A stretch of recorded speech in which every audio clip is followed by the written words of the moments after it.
ഇനി നമ്മൾ വിശദമായ വാർത്തകളിലേക്ക് കടക്കുകയാണ്. കോഴിക്കോട് മെഡിക്കൽ കോളേജ് ആശുപത്രിയിൽ പ്രസവ ശസ്ത്രക്രിയയ്ക്കിടെ കത്രിക വയറ്റിൽ കുടുങ്ങിയ അടിവാരം സ്വദേശിനി ഹർഷിനയെ നമ്മൾ ആരും മറന്നിട്ടില്ല. ഹർഷിന വീണ്ടും സമരമുഖത്തേക്ക് ഇറങ്ങുകയാണ്.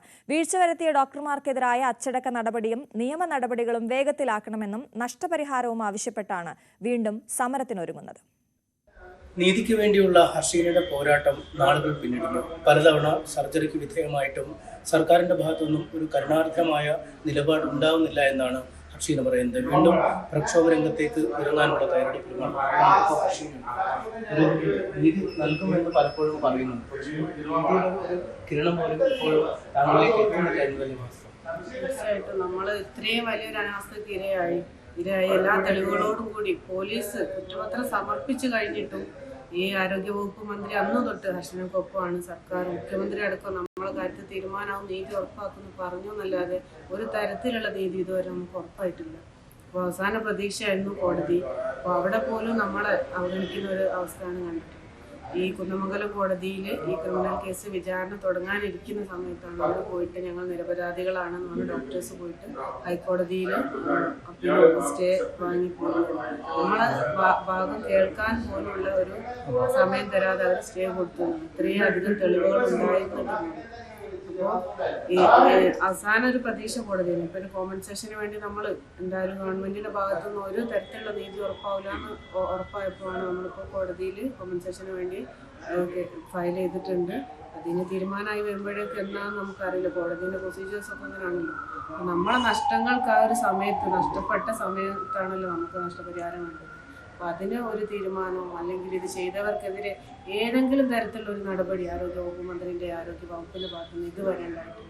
അപ്പം എന്ത് തരത്തിലുള്ള നീതിയാണ് ഇവർ നമുക്ക് ഉറപ്പാക്കുന്നത്? ഇനി ഒരാൾക്ക് ഈ ഒരു അവസ്ഥ ഉണ്ടാവാനും പാടില്ല. അപ്പം നീതി കിട്ടുന്നത് വരെ എവിടെയാണോ കിട്ടുന്നത് അവരുടെ പോരാട്ടം എന്നുള്ളത് തന്നെയാണ്.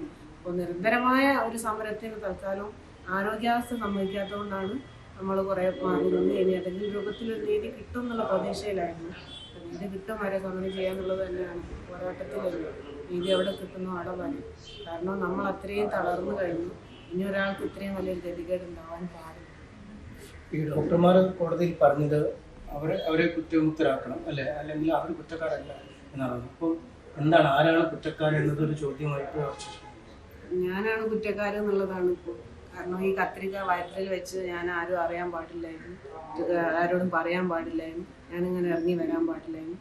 എല്ലാം സമരം ചെയ്തത് വരെ രാഷ്ട്രീയ പ്രേരിതം എന്നുള്ള രൂപത്തിലേക്ക് നമ്മുടെ സംസ്ഥാനത്തെ വനിതാ കമ്മീഷൻ അധ്യക്ഷ വരെ പറഞ്ഞു ഹർഷിൻ എന്തിനാണ് തെരുവിൽ വന്ന് നിൽക്കുന്നത്, തെരുവിൽ വരേണ്ടി വന്നത് എന്തിനാണെന്ന് അവർ അല്ലെങ്കിൽ വീട്ടിലേക്ക് കൊണ്ടുതരുമെന്ന് എനിക്ക് തെരുവിലേക്ക് വന്ന് യുദ്ധം ചെയ്യണം, ഇവിടെ എന്ത് രാഷ്ട്രീയം അവർ കണ്ടിട്ടില്ലെന്നും കൂടി പറഞ്ഞു. രാഷ്ട്രീയ പ്രേരിത സമരം എന്നൊക്കെ പറഞ്ഞിട്ടുള്ളത്. ഇത്രയും വേദനകൾ സഹിച്ച് ഇപ്പോഴും ഈ ജീവിതം അവസാനം വരെ സഹിക്കേണ്ടുന്ന എല്ലാതരം വേദനകളും നമുക്ക് തന്നിട്ടും അതിനൊരു നീതി ഉറപ്പാക്കാതെ വീണ്ടും വീണ്ടും നമ്മളെ വേദനിപ്പിക്കുന്ന രൂപത്തിലുള്ള സംസാരങ്ങളും നമ്മൾ അവഗണിച്ചുകൊണ്ടാണ് സർക്കാരും ആരോഗ്യ വകുപ്പും വനിതാ കമ്മീഷൻ അടക്കം ഇപ്പോഴും നടത്തിക്കൊണ്ടിരിക്കുന്നത്. ഇതിനൊരു നീതി എവിടെ നിന്ന് കിട്ടും? ഞാനാണോ കത്രിക വിഴുങ്ങിയത്? ഞാൻ കത്രിക വിഴുങ്ങിയതാണോ? ഇത് ആമാശയത്തിലാണെങ്കിൽ ഞാൻ വിഴുങ്ങിയാണെങ്കിൽ പറയുന്നത്. ഒരു സർജറി, ഒരു സിസേറിയൻ നടന്ന് അവർ ഏറ്റവും വലിയൊരു കഴിവ് സംഭവിച്ചിട്ട് അതിനൊരു പരിഹാരം കാണാതെ വീണ്ടും വീണ്ടും നമ്മളെ വേദനിപ്പിച്ചുകൊണ്ടിരിക്കും. ഇതിനൊരു നീതി ഉറപ്പാക്കിയേ പറ്റൂ. നീതി എവിടെ കിട്ടുമോ അവിടെ വരെ നമ്മൾ പോരാടുന്നതാണ്. എന്തായാലും ഹർഷിന വീണ്ടും സമരരംഗത്തേക്ക് ഇറങ്ങുകയാണ്. 29-ന് ഏകദിന സത്യാഗ്രഹത്തോടുകൂടിയാണ് അടുത്ത ഘട്ട സമര പരിപാടികൾക്ക് തുടക്കമാവുന്നത്. പിന്നീട് നിരന്തരമായി ഈ വിഷയം ഉന്നയിച്ച് രംഗത്തേക്ക് വരാൻ തന്നെ സർക്കാരിൻ്റെ കണ്ണ് തുറക്കും വരെ, അല്ലെങ്കിൽ ഹർഷിനയ്ക്ക് മതിയായ നഷ്ടപരിഹാരം നൽകുന്നത് വരെ പ്രതിഷേധ രംഗത്ത് അണിനിരക്കാനാണ് ഹർഷിനോടൊപ്പമുള്ളവർ ആലോചിക്കുന്നത്. അനീഷ്, MS അനീഷ് കുമാർ തന്നെ ചേരുകയാണ് കൂടുതൽ വിവരങ്ങളുമായി. അനീഷ്, ഹർഷിന തികച്ചും ന്യായമായ ഒരാവശ്യം, അതും അവർ അനുഭവിച്ച ദുരിതം പറഞ്ഞുകൊണ്ട് തെളിവുകൾ നിരത്തിയുള്ള ഒരു സമരമാണ് നടത്തിയിരുന്നത്. പക്ഷേ ഇതുവരെയും ഹർഷിനയ്ക്ക് അതിലൊരു ന്യായമായ നീതി കിട്ടിയില്ല എന്നുള്ളത് നമുക്ക് എല്ലാവർക്കും അറിയുന്ന കാര്യമാണ്. വീണ്ടും സമരരംഗത്തേക്ക് ഇറങ്ങുമ്പോൾ ഹർഷിന എന്താണ് പ്രതീക്ഷിക്കുന്നത്?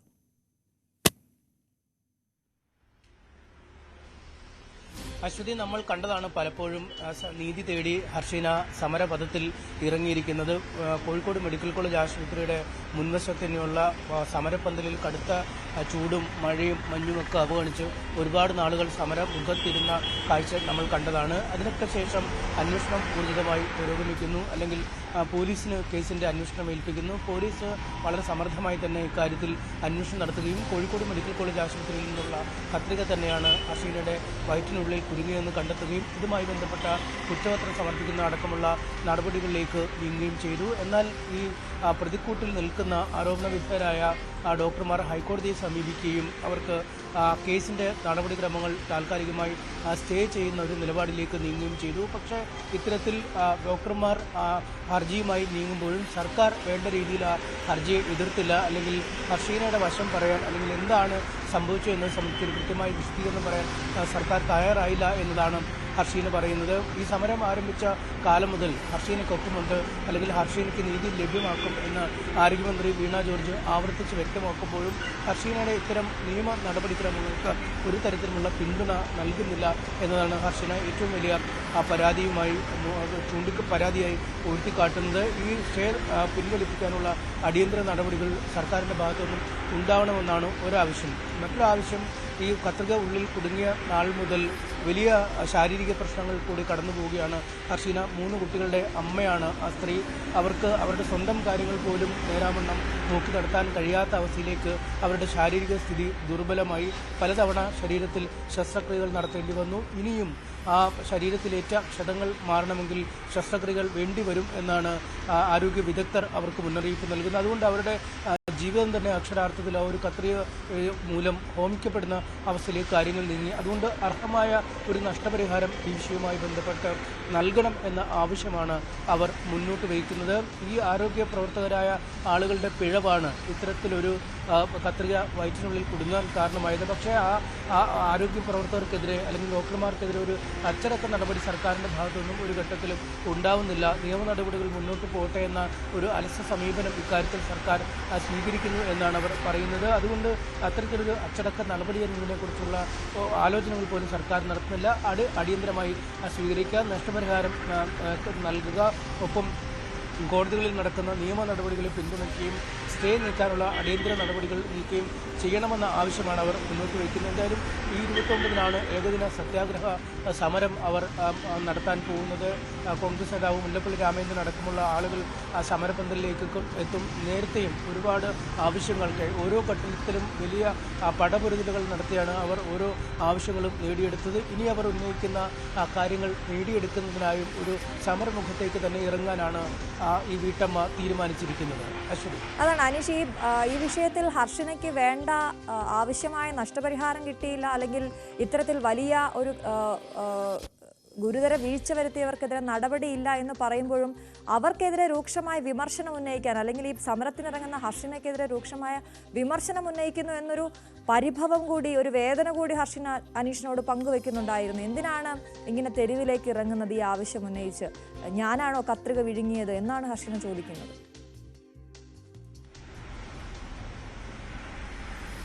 തീർച്ചയായും അതുതന്നെയാണ് അവർ ചോദിക്കുന്ന ഏറ്റവും പ്രധാനമായ ചോദ്യം. കാരണം ഹൈക്കോടതിയിൽ, ഈ കുന്നമംഗലം കോടതിയിൽ കുറ്റപത്രം ഹാജരാക്കി വിചാരണ നടപടികൾ തുടങ്ങാൻ നിൽക്കുമ്പോഴാണ് ഈ ഹൈക്കോടതിയിൽ സമീപിക്കുകയും സ്റ്റേ കിട്ടുകയും ചെയ്യുന്നത്. അപ്പോൾ ഡോക്ടർമാർ പറയുന്നു തങ്ങളല്ല വയറ്റിനുള്ളിൽ കത്രിക വെച്ചത്, അല്ലെങ്കിൽ തങ്ങളുടെ പിഴവ് മൂലമല്ല വയറ്റിൽ കത്രിക കുടുങ്ങിയത്.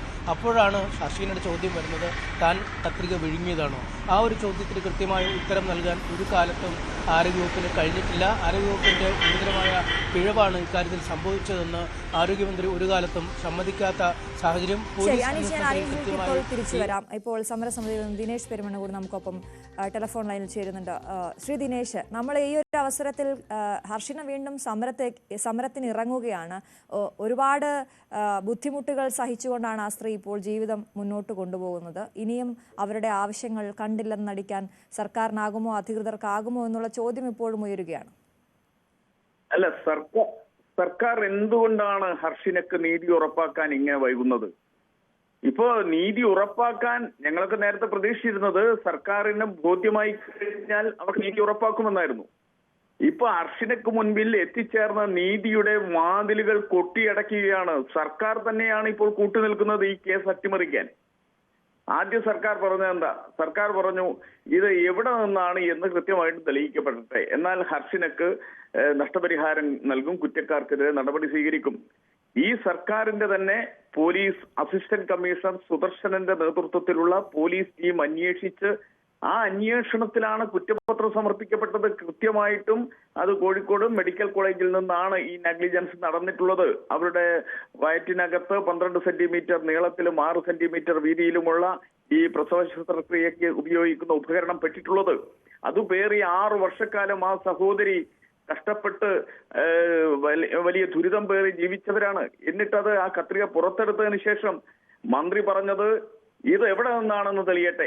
എല്ലാം നടന്നത് ഹർഷിനയുടെ ശസ്ത്രക്രിയ നടന്നത്, പ്രസവം നടന്നിട്ടുള്ളത് ആദ്യം 2 താമരശ്ശേരി താലൂക്ക് ആശുപത്രിയിൽ വെച്ച്, പിന്നീട് മെഡിക്കൽ കോളേജിൽ വെച്ചാണ്, 3 സർക്കാർ ആശുപത്രിയിൽ വെച്ചാണ്.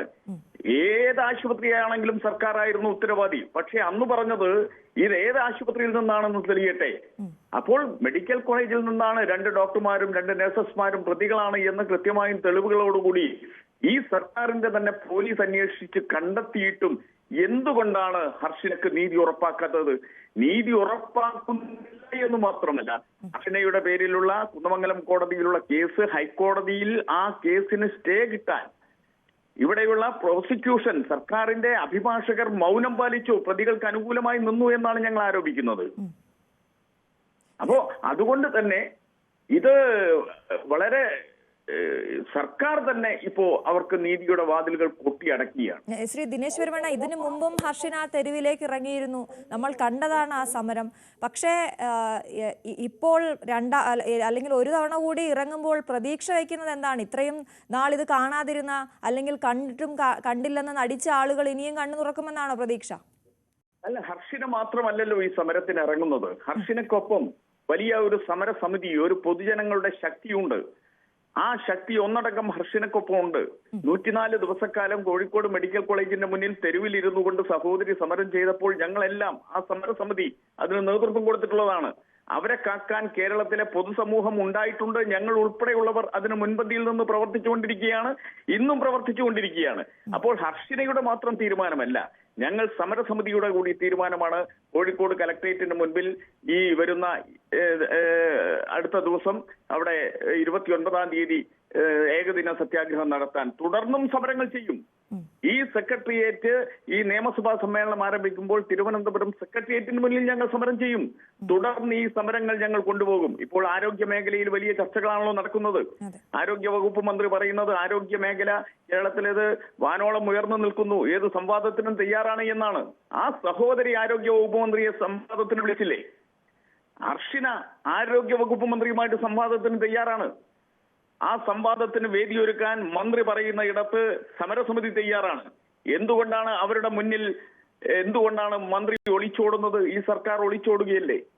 അപ്പോ ഹർഷിനെ ഒറ്റയ്ക്കല്ല, വീണ്ടും ഈ സമരം കേരളത്തിൽ ആളിപ്പടരും. ശരി, വളരെയധികം നന്ദി ശ്രീ ദിനേശ് പെരുമണ്ണ ഞങ്ങളോട് സംസാരിച്ചു. എന്തായാലും സമരവുമായി മുന്നോട്ട് പോകാൻ തന്നെയാണ് തീരുമാനിച്ചിരിക്കുന്നത്. ഹർഷിന ഒറ്റയ്ക്കല്ല എന്ന് പറയുമ്പോൾ സമരസമിതി അത്രയ്ക്ക് കൂടെ നിൽക്കുന്നു. ഇനിയും മുന്നോട്ട് പോകും. സമര രീതി മാറ്റിക്കൊണ്ടുള്ള അല്ലെങ്കിൽ ശ്രദ്ധ നേടുമെന്ന് തന്നെയാണ് സമരസമിതിയും പറയുന്നത്. അനീഷ് തുടരുന്നുണ്ട്. അനീഷ്, ഈ ഹർഷിന നേരത്തെയും സമരം ഇരുന്നതാണ്, 100 ദിവസത്തിലധികമൊക്കെ സമരം ഇരുന്ന ആളാണ്. ഇപ്പോൾ ആരോഗ്യ പ്രശ്നങ്ങൾ ഉണ്ട് എന്നും പറയുന്നു. അതുകൊണ്ട് തന്നെ ആരോഗ്യ കേരളത്തെക്കുറിച്ചൊക്കെ നമ്മൾ വാനോളം പറയുമ്പോൾ ഒരു കത്രിക ഉള്ളിൽ വെച്ച് ഒരു സർജറിക്ക് ശേഷം ഒരു രോഗിയുടെ വയറിനുള്ളിൽ കത്രിക വരിക എന്നൊക്കെ പറഞ്ഞാൽ നമുക്ക് അത്രത്തോളം നാണക്കേടുണ്ടാക്കുന്ന ഒരു കാര്യം കൂടിയാണ്. അതിൽ ഒരു നടപടി ഉണ്ടായില്ല. ഇത് കണ്ടുപിടിച്ച ഉടനെ ഒരു നടപടി ഉണ്ടാകേണ്ടതാണ്, അല്ലെങ്കിൽ തെളിവുകൾ നിരത്തിയപ്പോഴെങ്കിലും നടപടി ഉണ്ടാകേണ്ടതാണ്. അതുപോലും ഉണ്ടായില്ല എന്നുള്ളത് വളരെ ഗൗരവമുള്ള കാര്യമാണ്.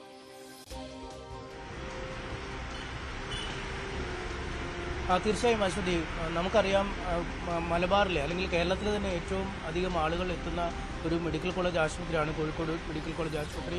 വളരെ കാര്യപ്രാപ്തിയുള്ള ഒരുപാട് ആരോഗ്യ പ്രവർത്തകർ, ഡോക്ടർമാരും നഴ്സുമാരും ഒക്കെ അവരുടെ നിസ്വാർത്ഥമായ സേവനം നൽകുന്ന ഒരു ഇടം കൂടിയാണ്. പക്ഷേ അവിടെ നിന്നും പതിവായി പരാതികൾ ഉയരുന്നു. നമുക്കറിയാം ICUവിൽ ഒരു രോഗിയായ സ്ത്രീ പീഡിപ്പിക്കപ്പെടുന്ന അവസ്ഥ, ശരീരഭാഗം മാറി ശസ്ത്രക്രിയ ചെയ്യപ്പെടുന്ന അവസ്ഥ, ഒപ്പം ഒരു ബ്ലോക്ക്, ഒരു കെട്ടിടം അപ്പാടെ തീ പിടിച്ച് നശിക്കുന്ന അവസ്ഥ. ആ തീപിടുത്തമുണ്ടായി ആഴ്ചകൾ കഴിഞ്ഞ് അല്ലെങ്കിൽ മാസങ്ങൾ കഴിഞ്ഞിട്ട് പോലും പൂർണ്ണ രീതിയിലേക്ക് അല്ലെങ്കിൽ ആ കെട്ടിടത്തിൻ്റെ പ്രവർത്തനം പുനരാരംഭിക്കാൻ കഴിയാത്ത വിധം സ്തംഭനാവസ്ഥയിലായിരിക്കുന്ന അവസ്ഥ, ഇതൊക്കെ നമ്മൾ കഴിഞ്ഞ കുറച്ച് നാളുകളായി കണ്ടുകൊണ്ടിരിക്കുന്നതാണ്. പക്ഷേ ഈ കാര്യങ്ങളൊക്കെ വരുമ്പോഴും ഓരോ വിഷയവും ഒറ്റപ്പെട്ട വിഷയമാണ് എന്ന് പറഞ്ഞ് അതിനെ പ്രതിരോധിക്കുന്നതിനപ്പുറം എന്താണ് പ്രശ്നമെന്ന് കൃത്യമായി കണ്ടെത്താനുള്ള ഒരു നീക്കം നടത്തുന്നില്ല എന്ന് തന്നെയാണ് ഹർഷീന അടക്കം പറയുന്നത്. കാരണം ഹർഷീനയുടെ വയറ്റിൽ കത്രിക കുടുങ്ങിയതുകൊണ്ട് അല്ലെങ്കിൽ ആ ശസ്ത്രക്രിയ ഉപകരണം കുടുങ്ങിയതുകൊണ്ട് ആശുപത്രി ഒന്നടങ്കം മോശമാണ്, അല്ലെങ്കിൽ ആശുപത്രിയിൽ ചികിത്സയെല്ലാം പിഴവുകൾ നിറഞ്ഞതാണ് എന്ന ആരോപണമൊന്നും അവർ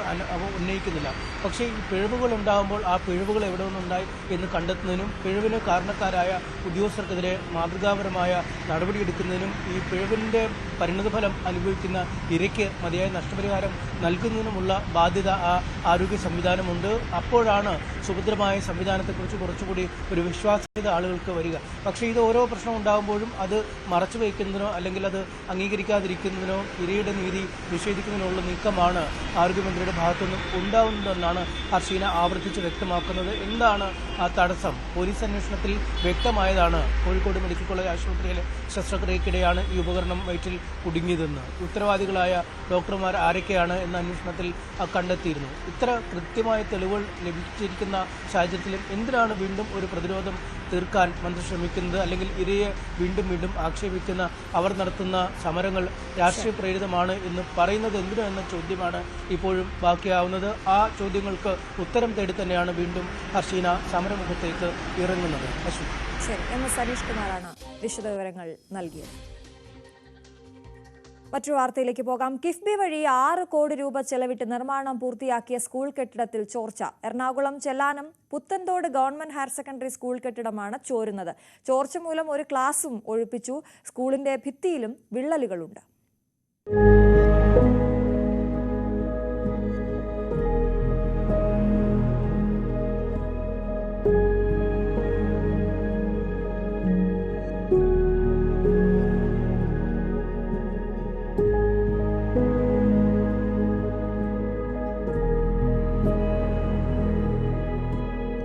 രണ്ടായിരത്തി 2021 പുത്തൻതോട് ഗവൺമെൻറ് ഹയർ സെക്കൻഡറി സ്കൂളിൻ്റെ നിർമ്മാണം പൂർത്തിയാകുന്നത്.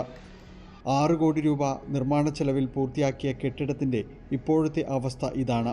പൂർണ്ണമായും കിഫ്ബി ഫണ്ട് ഉപയോഗിച്ചുകൊണ്ടായിരുന്നു കെട്ടിടം നിർമ്മിച്ചത്. 2 ക്ലാസ് മുറികൾ ഇപ്പോൾ ചോർന്നൊലിക്കുന്നുണ്ട്. കുട്ടികൾക്ക് ഇവിടെ ഇരുന്ന് പഠിക്കാൻ കഴിയില്ല. ഒരു ക്ലാസ് റൂം പൂർണ്ണമായും അടച്ചു. നിർമ്മാണത്തിലെ അശാസ്ത്രീയത കൊണ്ട് മാത്രമാണിത് സംഭവിച്ചതെന്ന് നാട്ടുകാർ പറയുന്നു. വളരെ ഇപ്പം നിങ്ങളിപ്പോൾ ഇത് കണ്ടെത്തുന്നില്ലേ, ഗ്രൗണ്ടൊക്കെ വളരെ മോശമാണ്. സ്കൂൾ കെട്ടിടം ഇപ്പോൾ വേണ്ട ഒരു 4 വർഷമായിട്ടുള്ളൂ ഈ കെട്ടിടത്തിൻ്റെ ഉദ്ഘാടനം കഴിഞ്ഞിട്ട്. അത് കിഫ്ബി ഫണ്ട് ഉപയോഗിച്ച് ചെയ്തതാണ്. അതിപ്പോൾ ചോർന്നൊലിച്ചിട്ട് ക്ലാസ് നടത്താൻ പറ്റാത്ത ഒരു സാഹചര്യത്തിലേക്ക് മാറി. കൂടാതെ ഈ റോഡ്, സ്കൂളിലേക്ക് വരുന്ന റോഡൊക്കെ വളരെ മോശമായ സ്ഥിതിയിലാണ് കിടക്കുന്നത്. അതിൻ്റെ ഒരു 6 കോടി രൂപ മുടക്കി പണിത കെട്ടിടമാണ്. അന്ന് ഒരുപാട് പ്രതിഷേധങ്ങളൊക്കെ രേഖപ്പെടുത്തിയാണ് ഇവിടെ പാർട്ടി ലെവലിലൊക്കെ. പക്ഷേ അന്നത് കാര്യമൊക്കെ എടുക്കാതെ അവർ വർക്കങ്ങോട് തീർത്തെന്ന് മാത്രമേ ഉള്ളൂ. പക്ഷേ ഭയങ്കര എല്ലാ സ്ഥലത്തും പൊട്ടിപ്പൊളിഞ്ഞു പോകുന്ന രീതിയിലുള്ള പണിയാണ് നടന്നേക്കുന്നത്. കിഫ്ബിക്ക് വേണ്ടി വക്കോസ് എന്ന നിർമ്മാണ കമ്പനിയാണ് പദ്ധതി പൂർത്തിയാക്കിയത്. കെട്ടിടം ചോരുന്നതിനെക്കുറിച്ച് ഉത്തരവാദിത്വപ്പെട്ടവരെ നേരത്തെ തന്നെ അറിയിച്ചതാണ്. 2023 ഇതുമായി ബന്ധപ്പെട്ട ഒരു പരാതി സ്കൂളിൻ്റെ ഭാഗത്തുനിന്ന് കൊടുത്തിട്ടും അധികൃതരെ തികച്ചും അതിനെ ഒഴിവാക്കുന്ന രീതിയിലുള്ളൊരു പ്രവണതയാണ് ഉണ്ടായത്. പരാതികൾ ഉണ്ടായിരുന്നു. അതുപോലെ തന്നെ കുട്ടികളെ രക്ഷിതാക്കളോടും മറ്റുമൊക്കെ പറഞ്ഞിട്ടും ഇതിനെപ്പറ്റി വ്യക്തമായ രീതിയിലുള്ള ഒരു നമുക്ക് കൃത്യമായ ഒരു പരിഹാരം ഇതുവരെ ഉണ്ടായില്ല. ഒരു അശ്രദ്ധ മൂലം തന്നെ ഉണ്ടായ ഒരു കാര്യമാണത്. ചോർച്ച അടക്കാനുള്ള പരീക്ഷണങ്ങൾ പലതും നടത്തിയെങ്കിലും ഫലമുണ്ടായില്ല. സ്കൂളിൻ്റെ ഭിത്തിയും പലയിടങ്ങളിൽ അടർന്നു പോയിട്ടുണ്ട്. കെട്ടിടത്തിൻ്റെ ശോച്യാവസ്ഥ പരിഹരിക്കാൻ അടിയന്തര ഇടപെടലുകൾ ഉണ്ടായില്ലെങ്കിൽ സമരത്തിനിറങ്ങാനാണ് നാട്ടുകാരുടെ തീരുമാനം. ന്യൂസ് 18 കൊച്ചി. ഡാനി ഇപ്പോൾ വിവരങ്ങളുമായി ചേരുകയാണ്. ഡാനി, 2 പ്രധാനപ്പെട്ട പ്രശ്നങ്ങളാണ്. ഒന്ന്, ഈ കെട്ടിടം ഉദ്ഘാടനം കഴിഞ്ഞ് 5 വർഷമേ ആകുന്നുള്ളൂ. അപ്പോൾ അതെന്ത് നല്ല പണിയായിരുന്നു എന്നുള്ളതാണ് ഒരു പ്രധാനപ്പെട്ട ചോദ്യം. 2, സ്കൂളാണ്, കുഞ്ഞുങ്ങളുടെ സുരക്ഷയാണ്. ഇത് പറഞ്ഞിട്ടും അങ്ങോട്ടേക്ക് തിരിഞ്ഞു നോക്കുന്നില്ല എന്നുള്ളതും ഒരു വളരെ ഗൗരവമുള്ള വിഷയം.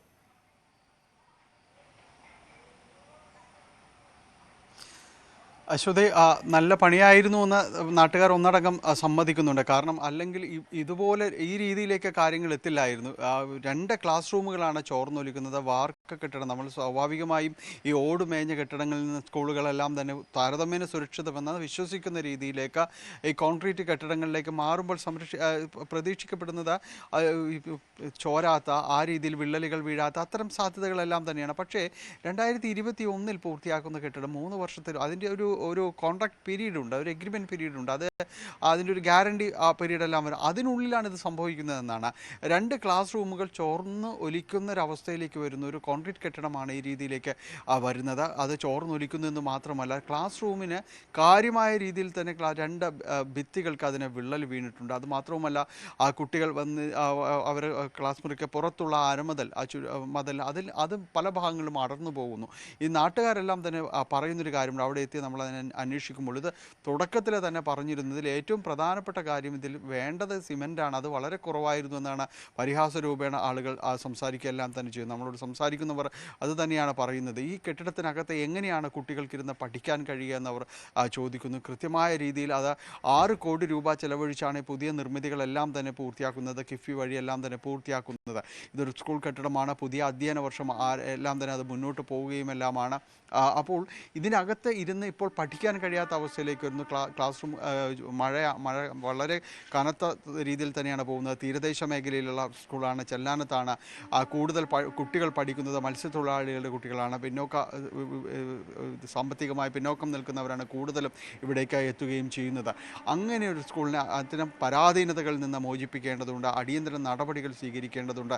ഈ കെട്ടിടം വന്നതോടുകൂടി അതിനെല്ലാം തങ്ങൾ ഇതുവരെ നേരിട്ടിരുന്ന വൈഷമ്യങ്ങൾക്ക് പരിഹാരമാകുമെന്നാണ് പ്രതീക്ഷിച്ചിരുന്നത്. അതിൻ്റെ ചുറ്റുപാടും ആ പ്രദേശങ്ങളിലെല്ലാം തന്നെ വെള്ളക്കെട്ടുള്ള ഒരു സ്ഥലം തന്നെയാണ്. അവിടെയാണ് ഒരു നല്ല രീതിയിലൊരു കെട്ടിടം വന്നപ്പോൾ ഒരു ആശ്വാസകരമാവുന്ന രീതിയിലേക്ക് കാര്യങ്ങൾ വന്നത്. പുത്തൻതോട് ഗവൺമെൻറ് ഹയർ സെക്കൻഡറി സ്കൂളിനാണ് ഈ ഒരു ദുർഗതി സംഭവിച്ചിരിക്കുന്നത്. പരാതികൾ പലതവണ പറഞ്ഞിട്ടും ഉത്തരവാദിത്തപ്പെട്ടവർ വലിയ രീതിയിലേക്ക് ഒരു പ്രതികരണത്തിലേക്ക് വന്നിട്ടില്ല. ഇത് മാധ്യമങ്ങളിലൂടെ ഇത് ചർച്ചയാകപ്പെടുമ്പോഴാണ് എന്താണ് അവിടെ സംഭവിക്കുന്നതെന്ന് അന്വേഷിക്കാൻ പോലും ഇത് തയ്യാറാവുന്നത്. കരാർ എടുത്തവരോടാണ് ഇത് ആദ്യം പറഞ്ഞത്, നിർമ്മാണം പൂർത്തിയാക്കിയവരോട്. അവരുടെ ഭാഗത്തുനിന്ന് വലിയ രീതിയിലുള്ള പ്രതികരണങ്ങൾ ഉണ്ടായില്ല എന്നാണ് പറയുന്നത്. അപ്പോൾ ഇത് ഇനി ആരോട് പറയും? കാരണം സ്കൂൾ അധികൃതർക്ക് ഒരു പരിമിതികളുണ്ട്. സർക്കാർ സ്ഥാപനമാണ്, അവർക്ക് പ്രതികരിക്കുന്നതിലും പറയുന്നതിലും എല്ലാം തന്നെ പരിമിതികളുണ്ട്. കാരണം നടപടികൾ ഒരുപക്ഷെ അവർക്ക് നേരിടേണ്ടി വരും. അതുകൊണ്ട് PTA ഭാരവാഹികളടക്കമാണ് ഇത്തരം കാര്യങ്ങൾ പുറത്തു വരികയും ഈ കാര്യങ്ങൾ ശ്രദ്ധയിൽപ്പെടുത്തുകയും എല്ലാം തന്നെ ചെയ്യുന്നത്.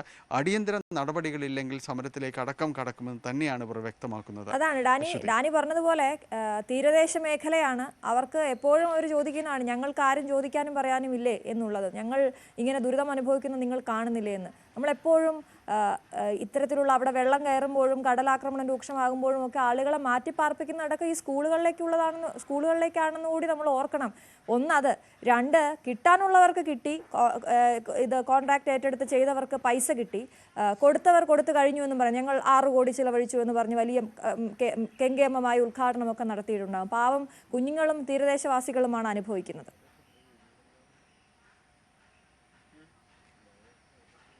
തീർച്ചയായും അവർ തന്നെയാണ് ഇത് അനുഭവിക്കുന്നത്. കാരണം ഇവിടേക്ക് വരുമ്പോൾ കുട്ടികൾക്ക് അതിനകത്ത് അവർ എത്രമാത്രം സുരക്ഷിതരാണ്.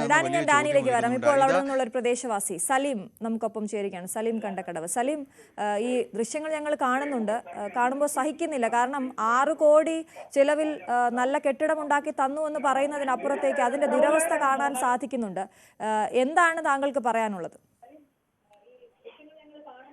അതെ മാഡം, ഇത് ടിവിയിൽ ശ്രദ്ധിക്കാതിരിക്കാമോ സലീം?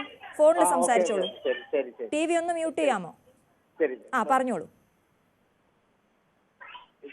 തീരദേശ മേഖല, അതായത് മത്സ്യത്തൊഴിലാളികളുടെ മക്കളും 99% പഠിക്കുന്ന വിദ്യാലയമാണ്. അതെ സലീം പറഞ്ഞോളൂ, തുടർന്ന് പറഞ്ഞോളൂ. ആ ഒരു വിദ്യാലയത്തില് ഒരു നിർമ്മാണം പൂർത്തീകരിച്ച് ഏതാണ്ട് ഒരു 4 വർഷം ആകുന്നതേ ഉള്ളൂ. ആ സമയത്താണ് ഇത്രയും അപകടമായ രീതിയിൽ ഇപ്പൊ പല സ്ഥലങ്ങളിലും നമ്മൾ വാർത്തയിലൂടെ കാണുന്നതാണ്. സ്കൂൾ കെട്ടിടം ഇടിഞ്ഞു വീഴുന്നു, ഹോസ്റ്റൽ കെട്ടിടം ഇടിഞ്ഞു വീഴുന്നു. പാവപ്പെട്ട കുട്ടികൾ പഠിക്കുന്ന ഒരു വിദ്യാലയത്തില് ഇത്രയും മോശമായ രീതിയിൽ പണിയിൽ ഒരുപാട് അപാകതകളുണ്ട്. ഇതിലിപ്പോ ആരെയും മറ്റുള്ളവരെ കുറ്റപ്പെടുത്തുകയോ രാഷ്ട്രീയ പാർട്ടിയെ കുറ്റപ്പെടുത്തുകയോ ഒന്നുമല്ല. പക്ഷെ ഇതിൽ നിർമ്മാണം ഏറ്റെടുത്തത് നിർമ്മാണ കമ്പനിയിൽ നിന്ന് ഒരുപാട് അപാകതകൾ സംഭവിച്ചിട്ടുള്ള ഏറ്റവും വലിയ തെളിവാണ് ഇതിന്റെ ചോർച്ച. കുട്ടികൾക്ക് ആ സ്കൂൾ കെട്ടിടത്തിന്റെ അകത്തിരുന്ന് പഠിക്കാൻ പറ്റാത്ത രീതിയിലേക്ക് മാറിയിരിക്കുകയാണ്. സലീം, ഈ നിർമ്മാണത്തിലെ പിഴവെന്ന് പറയുമ്പോൾ എന്തൊക്കെ കാര്യങ്ങളാണ്, എന്ത് കുറവാണ് അതിൽ കണ്ടിരിക്കുന്നത്? നമുക്ക് എന്തെങ്കിലും മനസ്സിലാവുന്നുണ്ടോ? നമുക്ക് കാണുമ്പോൾ തന്നെ അറിയാൻ പറ്റും. ഇതിൽ ഉപയോഗിച്ചേക്കുന്ന മെറ്റൽ ആണെങ്കിലും സിമന്റ് ആണെങ്കിലും കമ്പി ആണെങ്കിലും ഒരു സ്കൂൾ കെട്ടിടം നിർമ്മിക്കുമ്പോൾ വർഷങ്ങളോളം 100 വർഷങ്ങൾ കഴിഞ്ഞ കെട്ടിടങ്ങൾ ആ പുത്തൂർ സ്കൂളിലെ ഗ്രൗണ്ടിലുണ്ട്. ഇപ്പോഴും ഒരു കേടുപാട് സംഭവിക്കാതെ. പക്ഷെ ഈ പുതിയ കെട്ടിടം വെറും 4 വർഷം കൊണ്ട് തന്നെ ഇത്ര മോശം അവസ്ഥയാകുമ്പോൾ നമുക്ക് ഊഹിക്കാവുന്നതേ ഉള്ളൂ. സ്വാഭാവികമായിട്ടും അവൾ ആ കെട്ടിട നിർമ്മാണത്തിൽ അപാകത സംഭവിച്ചിട്ടുണ്ടെന്ന്. അത് ശരിക്കും അത് ഒന്നെങ്കിൽ അത് പൂർണ്ണമായും പൊളിച്ചു കളയുക, അല്ലെങ്കിൽ ശാശ്വതമായ ഒരു നടപടി.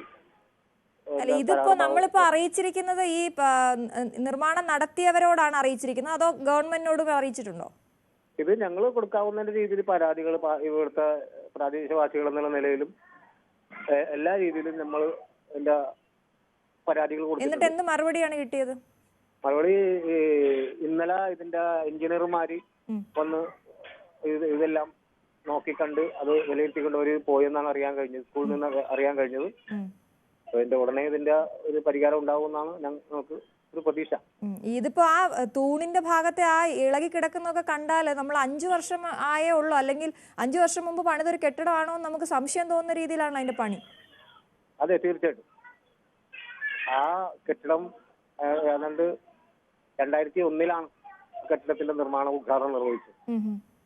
പക്ഷെ ആ സമയത്ത് ശരിക്കും പറഞ്ഞ ആ സമയത്ത് പ്രദേശവാസികളും ഇവിടുത്തെ പ്രാദേശികമായിട്ടുള്ള കോൺഗ്രസിന്റെയും യൂത്ത് കോൺഗ്രസിന്റെയും നേതൃത്വത്തിൽ ഇവിടെ സമര നടപടികൾ പരിപാടിയായി വരികയും അന്ന് അവരെ പോലീസ് അറസ്റ്റ് ചെയ്ത് നീക്കുകയും ചെയ്തു. നിർമ്മാണത്തിൽ കാരണം ഇവിടെ കടൽ വെള്ളം കയറുകയോ വേലിയേറ്റം വരികയോ ചെയ്താൽ വെള്ളം കയറുന്ന ഒരു പ്രദേശമാണ്. സ്കൂൾ കെട്ടിടത്തിലെ ഇതിന്റെ തറ പരമാവധി 1 മീറ്ററിൽ മേലെങ്കിലും ഉയർത്തിക്കെട്ടണമെന്ന് ആവശ്യപ്പെട്ടുകൊണ്ട് അന്ന് സമരം ചെയ്തതാണ്. പക്ഷെ അതൊന്നും വിചാരിക്കാതെ വളരെ താത്തി, അതായത് 2 സ്റ്റെപ്പ് മാത്രമുള്ള രീതിയിലാണ് അതിന്റെ നിർമ്മാണം.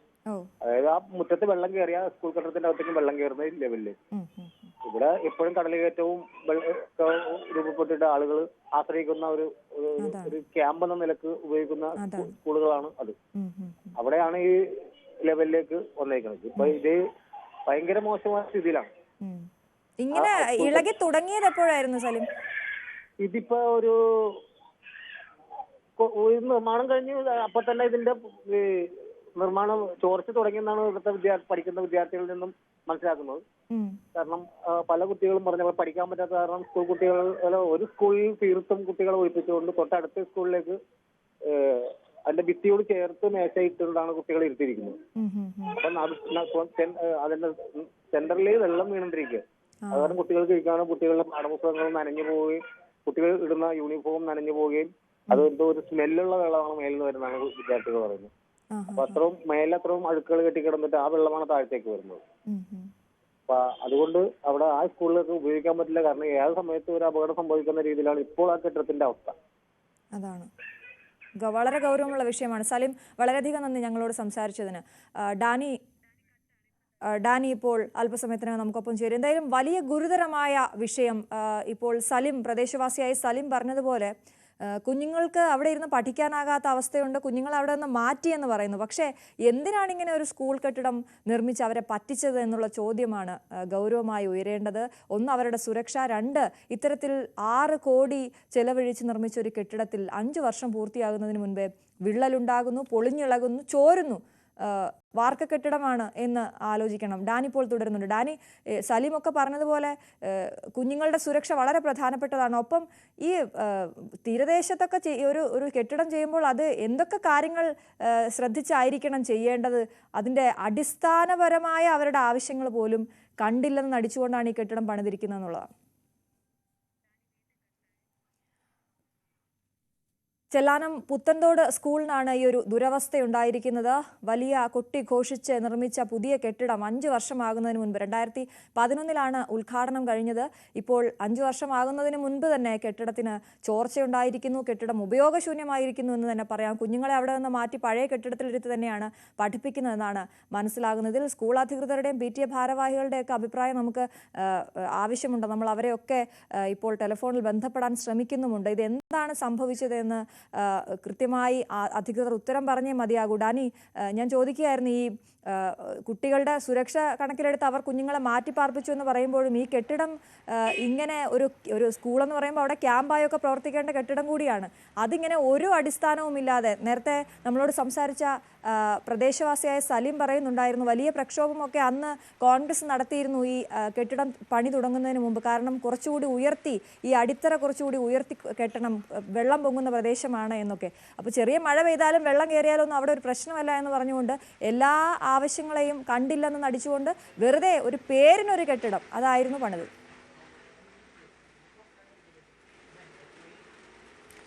ഏതാണ്ട് അങ്ങനെ തന്നെ പറയേണ്ടി വരും അശ്വതി. കാരണം കാര്യമായ രീതിയിൽ നമ്മൾ ഈ ചെല്ലാനം മേഖലകളിലേക്ക്, കണ്ണമാലി മേഖലകളിലേക്ക്, ഇവിടങ്ങളിലേക്കെല്ലാം ചെല്ലുമ്പോൾ ഏറ്റവും പ്രധാനപ്പെട്ട പ്രശ്നം നമുക്ക് എല്ലാവർക്കും അറിയാവുന്നതാണ്.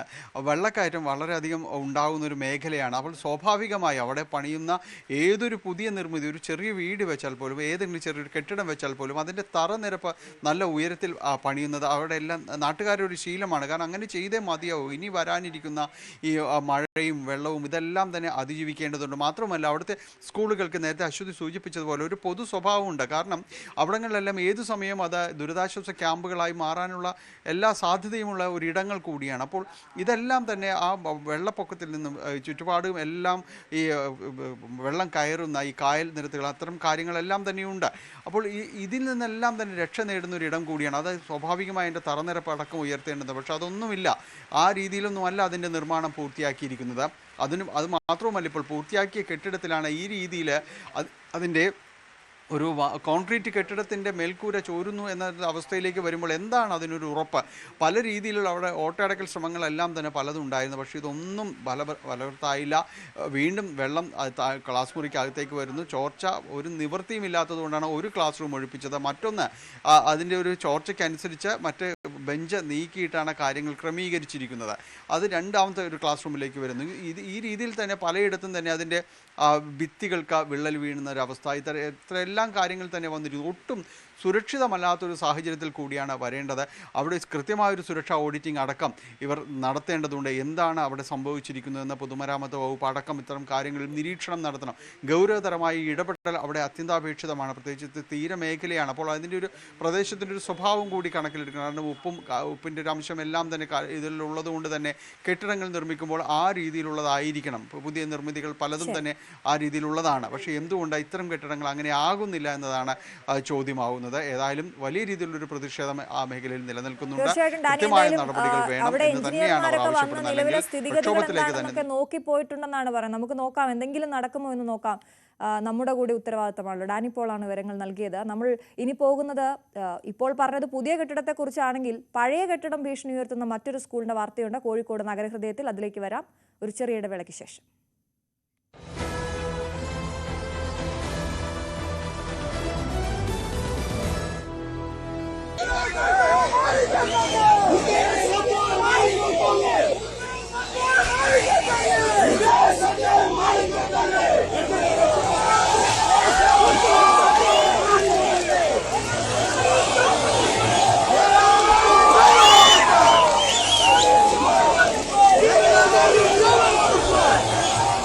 VS ഒരു പേരല്ല, അതൊരാശയമാണ്. അവസാനിക്കാത്ത പോരാട്ടമെന്ന ആശയം, നീതിക്ക് വേണ്ടിയുള്ള കലഹങ്ങളെ പ്രതീക്ഷാഭരിതമാക്കുന്ന പ്രചോദനം, ആധുനിക കേരളീയ ജീവിതത്തെ അത്രമേൽ സ്വാധീനിക്കുകയും മാറ്റിമറിക്കുകയും ചെയ്ത നിലപാട്. VS പക്ഷക്കാരുടെ എണ്ണം ഒരു പാർട്ടിയിലും അച്യുതാനന്ദൻ എന്ന മനുഷ്യനിലും ഒതുങ്ങുന്നതല്ല. അതിനിയും കാലങ്ങളോളം പ്രകാശം പരത്തും.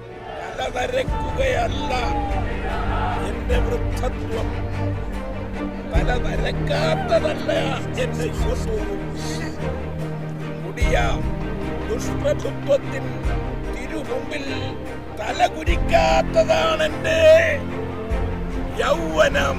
കേരളത്തിന്റെ പ്രതിപക്ഷ നേതാവ്. ചരിത്രം VS അച്യുതാനന്ദൻ എന്ന രാഷ്ട്രീയ പ്രവർത്തകനെ ഇങ്ങനെയാകും അടയാളപ്പെടുത്തുക. പാർട്ടി സെക്രട്ടറി ആയാലും മുഖ്യമന്ത്രിയായാലും VS പ്രതിപക്ഷ നേതാവായിരുന്നു. ജനം പ്രതിപക്ഷത്തു നിന്നപ്പോഴെല്ലാം ജനങ്ങളുടെ ശബ്ദമായിരുന്നു.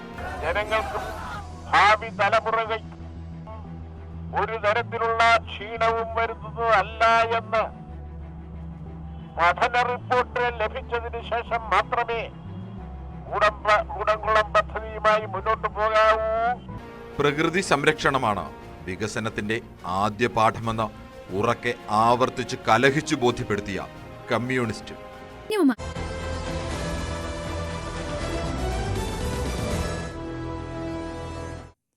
ആയിരത്തിനടുത്ത് വരുന്ന വിദ്യാർത്ഥികൾക്ക് ഭീഷണി ഉയർത്തുകയാണ് കോഴിക്കോട് നഗരഹൃദയത്തിൽ സ്ഥിതി ചെയ്യുന്ന ഗവൺമെന്റ് മോഡൽ ഹയർ സെക്കൻഡറി സ്കൂളിലെ പഴയ കെട്ടിടം. ഏത് സമയവും ഇടിഞ്ഞു വീഴാറായിരിക്കുന്ന കെട്ടിടം പൊളിച്ചു നീക്കണമെന്നാവശ്യപ്പെട്ട് പലതവണ പരാതി നൽകിയെങ്കിലും നടപടി ഉണ്ടായില്ലെന്നാണ് സ്കൂൾ അധികൃതരുടെയും PTA-യുടെയും പരാതി. ബ്രിട്ടീഷ് കാലത്ത് നിർമ്മിച്ചതായിരുന്നു സ്കൂളിന്റെ പ്രധാന കെട്ടിടം. കാലപ്പഴക്കത്തിൽ അപകട ഭീഷണി ഉയർന്നതോടെ തൊട്ടടുത്ത് തന്നെ പുതിയ കെട്ടിടം നിർമ്മിച്ച് അധ്യയനം അവിടേക്ക് മാറ്റി. സ്കൂളിന്റെ പ്രവർത്തനം പുതിയ ക്ലാസുകളിൽ ആരംഭിച്ച് 10 വർഷം കഴിഞ്ഞിട്ടും പഴയ കെട്ടിടം പൊളിക്കാൻ നടപടിയുണ്ടായിട്ടില്ല. കാലപ്പഴക്കത്തിൽ ദുർബലാവസ്ഥയിലായ കെട്ടിടം പൊളിഞ്ഞു വീണാൽ പുതിയ സ്കൂൾ കെട്ടിടവും നിലംപൊത്തും. ഇവിടെ പഠിക്കുന്ന കുട്ടികളുടെ ജീവനും വലിയ ഭീഷണിയാണ് ഉയരുന്നത്. പാമ്പൊക്കെ വരുള്ള ഭയമുണ്ട്. പാമ്പ് പിന്നെ ബിൽഡിംഗ് പൊട്ടി വീണ അങ്ങോട്ടാ വെക്കുക. നമ്മളെ മേത്തെ കൊട്ടി നമ്മളെ ജീവൻ അപകടത്തിലാവും. സ്കൂളിന്റെ ഒരു പകുതി ഭാഗം പോകും. കെട്ടിടം പൊളിച്ചു നീക്കണമെന്നാവശ്യപ്പെട്ട് സ്കൂൾ അധികൃതർ പലവട്ടം ബന്ധപ്പെട്ടവർക്ക് പരാതി നൽകി. പക്ഷേ നടപടിയുണ്ടായില്ല. ഈ കെട്ടിടത്തിൽ സ്ഥിതി ചെയ്യുന്ന പാചകപ്പുര പ്രധാന അധ്യാപിക സ്വന്തം ചിലവിൽ പുതിയ കെട്ടിടത്തിന് സമീപത്തേക്ക് മാറ്റിയിരുന്നു. ഈ 2 ബിൽഡിംഗ് പൊളിച്ചു മാറ്റാൻ വേണ്ടിയിട്ട് നമ്മുടെ പ്രിൻസിപ്പൾ കത്ത് കൊടുത്തിരുന്നു കോർപ്പറേഷനിൽ. അന്വേഷണവും പറഞ്ഞതെന്ന് വെച്ച് കഴിഞ്ഞാൽ ഇതിന് സർക്കാർ അനുമതി വേണമെന്നാണ് പറഞ്ഞത്. എന്തെങ്കിലും ഒരു കൊളാപ്സ് വന്നു കഴിഞ്ഞാൽ ഈ ബിൽഡിംഗ് കൂടെ ഈ കുട്ടികളെ ക്ലാസ് നടത്തുന്ന മുറികളാണ്. 10-20 മുറികളുണ്ട് ഇവിടെ. അതിൻ്റെ മുകളിലേക്കുള്ള അതേമാതിരി തന്നെ ഈ ബിൽഡിംഗ് 30 മീറ്റർ സ്ക്വയറുള്ള ഈ ബിൽഡിംഗ് വീണ് കഴിഞ്ഞാൽ ഇതിനും കൂടെ കെടുപറ്റും. പറ്റിക്കഴിഞ്ഞാൽ വലിയൊരു ദുരന്തമായിരിക്കും ഉണ്ടാവുക. പഴയ കെട്ടിടത്തിനൊപ്പം വലിയ പഴക്കമില്ലാത്ത മറ്റൊരു കെട്ടിടത്തിനും ഫിറ്റ്നസ് ഇല്ലെന്ന് പരിശോധനയിൽ വ്യക്തമായിരുന്നു. കെട്ടിടം സുരക്ഷിതമല്ലെന്ന പോലീസ് മുന്നറിയിപ്പല്ലാതെ അപകട സാധ്യതയുള്ള കെട്ടിടത്തിലേക്കുള്ള കുട്ടികളുടെ പ്രവേശനം തടയുന്ന മറ്റൊരു നടപടിയും അധികൃതർ കൊണ്ടിട്ടുമില്ല. കൊല്ലം ഹരിപ്പാട് സംഭവങ്ങളുടെ പശ്ചാത്തലത്തിൽ സുരക്ഷാ ഭീഷണി ഉയർത്തുന്ന കെട്ടിടങ്ങൾ പൊളിച്ചു നീക്കാനുള്ള അടിയന്തര നടപടികൾ വേണമെന്നാണ് വിദ്യാർത്ഥികളുടെയും രക്ഷാകർത്താക്കളുടെയും അധ്യാപകരുടെയും ആവശ്യം. ന്യൂസ് 18 കോഴിക്കോട്.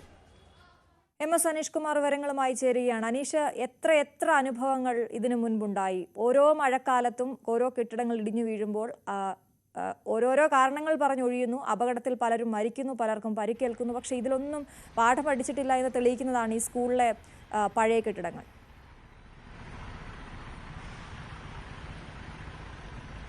അശ്വതി, തീർച്ചയായും നമുക്ക് പിന്നിൽ കാണുന്നതാണ് ആ ഭിത്തിയിൽ തന്നെ രേഖപ്പെടുത്തിയിട്ടുണ്ട് 1920 നിർമ്മിച്ച കെട്ടിടമെന്ന്. അതായത് ഒരുപാട് കാലപ്പഴക്കമുള്ള ഒരു കെട്ടിടമാണ്. ഈ കെട്ടിടത്തിലാണ് കഴിഞ്ഞ 10 വർഷം മുമ്പ് വരെ അധ്യയനം നടന്നിരുന്നത്. എന്നാൽ കാലോചിതമായി സംസ്ഥാനത്തെ വിദ്യാഭ്യാസ സമ്പ്രദായം മാറ്റി വിദ്യാഭ്യാസ സംവിധാനങ്ങൾ വർദ്ധിപ്പിച്ചു. പുതിയ കെട്ടിടത്തിലേക്ക് അധ്യയനം മാറ്റുകയും ചെയ്തു. പക്ഷേ ഈ പഴയ നിർമ്മിതി പൊളിച്ചു നീക്കാതെ ഇപ്പോഴും ഇവിടെ തന്നെ തുടരുന്നു എന്നതാണ് ഏറെ അത്ഭുതകരമായ കാര്യം. കാരണം ഈ പുറത്തു നിന്നുള്ള ഈ പകിട്ടിനപ്പുറം ഈ കെട്ടിടത്തിൻ്റെ ഉൾവശം ഏതാണ്ട് പൂർണ്ണമായി തന്നെ നശിച്ച് നിൽക്കുന്ന ഒരവസ്ഥയാണ്. ഇന്ന് സ്കൂൾ അവധി ദിനമായതുകൊണ്ട് തന്നെ അകത്തേക്ക് പ്രവേശിക്കാൻ കഴിയാത്തതുകൊണ്ടാണ്. അല്ലെങ്കിൽ നമുക്ക് പ്രേക്ഷകരെ നേരിട്ട് ഈ കാഴ്ചകൾ കാണിക്കാൻ കഴിയുകയും ചെയ്യുമായിരുന്നു. ഓടുകൾ പൂർണ്ണമായും ദ്രവിച്ചിരിക്കുന്നു. പലയിടത്തും ഭിത്തികളിൽ വലിയ വിള്ളലുകൾ രൂപപ്പെട്ടിരിക്കുന്നു. അതുകൊണ്ട് വലിയൊരു മഴ വന്നാൽ അല്ലെങ്കിൽ കാലാവസ്ഥ പ്രതികൂലമായാൽ ഒരുപക്ഷെ ഈ കെട്ടിടം ഇടിഞ്ഞു വീഴും എന്നൊരു വലിയ ഭീഷണിയാണ് ഉള്ളത്.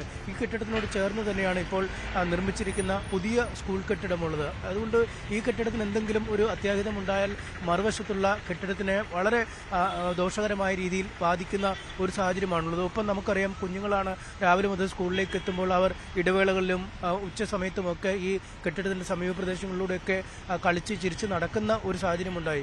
ഈ അധികൃതർ എത്ര വിലക്കിയാലും കുട്ടികളാണ് അവരുടെ കണ്ണു തെറ്റിയതിലേക്ക് വരുന്ന ഒരു സാഹചര്യം. നേരത്തെ വിദ്യാർത്ഥികൾ തന്നെ പറഞ്ഞതുപോലെ ഇഴജന്തുക്കൾ, പാമ്പ് അടക്കമുള്ളവയെ പലവട്ടം അവർ കാണുന്നു. അങ്ങനെ അങ്ങേയറ്റം അപകടകരമായ ഒരു സാഹചര്യം തന്നെയാണ് നിലനിൽക്കുന്നത്. നമുക്കറിയാം, ഓരോ അധ്യയന കാലം ആരംഭിക്കുമ്പോഴും സ്കൂളിന് ഫിറ്റ്നസ് വേണം, വാഹനങ്ങൾക്ക് ഫിറ്റ്നസ് വേണം, സ്കൂളിലെ അടിസ്ഥാന സൗകര്യങ്ങൾ കൃത്യമാണോ, കുട്ടികൾക്ക് ഭീഷണിയായി വരുന്ന എന്തെങ്കിലും കെട്ടിടങ്ങളുണ്ടോ എന്നൊക്കെയുള്ള പരിശോധനകൾ ഓരോ വർഷവും നടക്കുന്നു.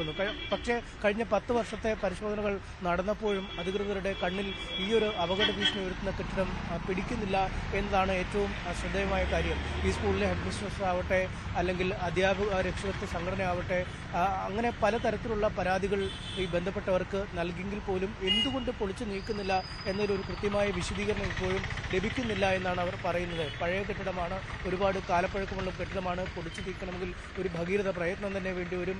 ലക്ഷക്കണക്കിന് രൂപ ചെലവാക്കിയാൽ മാത്രമാണ് ഈ കെട്ടിടം പൊളിച്ചു നീക്കാൻ കഴിയുകയൊക്കെ ചെയ്യുക. ഇതൊക്കെ സാങ്കേതികമായ കാര്യങ്ങളാണ്. പക്ഷേ ഇതിനൊക്കെ അപ്പുറമാണ് കുട്ടികളുടെ ജീവിതം. നമ്മൾ കണ്ടതാണ് കഴിഞ്ഞ ദിവസം സ്കൂളുകളിലുണ്ടായ അപകടത്തിൽ, അല്ലെങ്കിൽ ഷോക്കേറ്റൊരു വിദ്യാർത്ഥി മരിച്ചപ്പോൾ കേരളം ഒന്നടങ്കം കരഞ്ഞു പോകുന്ന ഒരു രീതിയിലേക്ക് കാര്യങ്ങൾ നീങ്ങുന്നത്.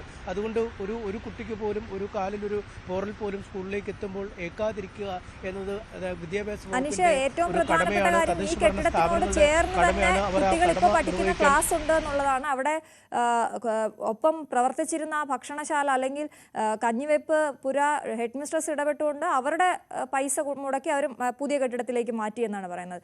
ഈ ഇപ്പോൾ അനീഷ് കാണിച്ച കെട്ടിടം ഒന്നുകിൽ റോഡിലേക്ക് അല്ലെങ്കിൽ ആ സ്കൂളിനകത്തേക്ക് ഇടിഞ്ഞു വീഴുകയാണെങ്കിൽ എപ്പോൾ വേണമെങ്കിലും വീഴാൻ സാധ്യതയുണ്ടെന്ന് പലതവണ അറിയിച്ചു, പക്ഷെ നടപടിയില്ല, അല്ലേ? തീർച്ചയായും നമ്മൾ ഈ കാണുന്ന റോഡെന്ന് പറയുന്നത് മാനാഞ്ചിറ മൈതാനമാണ്. ഒരു വശത്തുള്ളത് മാനാഞ്ചിറ മൈതാനത്ത് നിന്നും തൊട്ട് വശത്തുകൂടി കടന്നു പോകുന്ന ആദായ നികുതി ഓഫീസിൻ്റെയും മറ്റുമൊക്കെ ഭാഗത്തൂടെ കടന്നു പോകുന്ന കണ്ണൂർ റോഡ് കടന്നു പോകുന്ന ഇടമാണ്. ഒപ്പം ഏറ്റവും അധികം ആളുകൾ ഒരുപക്ഷെ കോഴിക്കോട് നഗരത്തിൽ ബസ് കയറാൻ നിൽക്കുന്ന സ്ഥലമാണ്. ഈ PWD കോംപ്ലക്സിനൊക്കെ നേരെ എതിർവശത്തുള്ള മോഡൽ ഹൈസ്കൂളിൻ്റെ ഹയർ സെക്കൻഡറി സ്കൂളിൻ്റെ മുൻഭാഗമാണ് വലിയ ഒരു തിരക്കേറിയ ബസ് സ്റ്റോപ്പ്. ആളുകൾ അവിടെ നിന്നും ഈ ഒരു അവധി ദിനമായിട്ടും അവിടെ ബസ് കയറാൻ നിൽക്കുന്നതൊക്കെ നമുക്ക് കാണാം. അത്തരത്തിൽ ഏറ്റവും തിരക്കേറിയ ഭാഗമാണ്. അവിടെ എന്തെങ്കിലും ആപത്ത് സംഭവിച്ചാൽ ഒരു വശത്തേക്കുള്ളത് വഴിയാണ്, മറുവശത്തേക്ക് കുട്ടികളുടെ ക്ലാസ് മുറിയാണ്. ഈ രണ്ടിടത്തേക്കുമാവാം ഈ അവശിഷ്ടങ്ങൾ വീഴുക.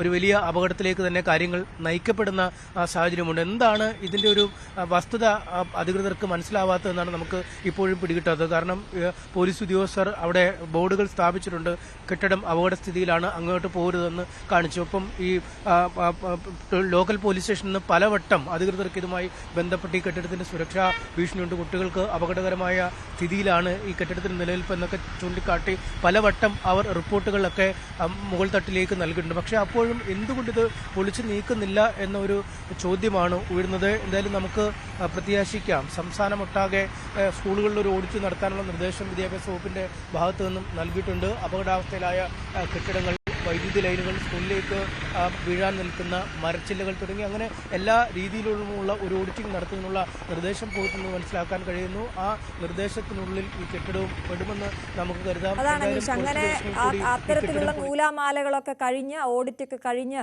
കെട്ടിടം പൊളിക്കാൻ എത്തുമ്പോൾ അത് അങ്ങനെ തന്നെ നിൽക്കട്ടെ എന്ന് നമുക്ക് ആശിക്കാം. അത്രയേ പറയാൻ സാധിക്കുകയുള്ളൂ. MS സനീഷ് കുമാറാണ് വിവരങ്ങൾ നൽകിയത്. മറ്റു വാർത്തകളിലേക്ക് എത്താം ഇടവേളയ്ക്ക് ശേഷം.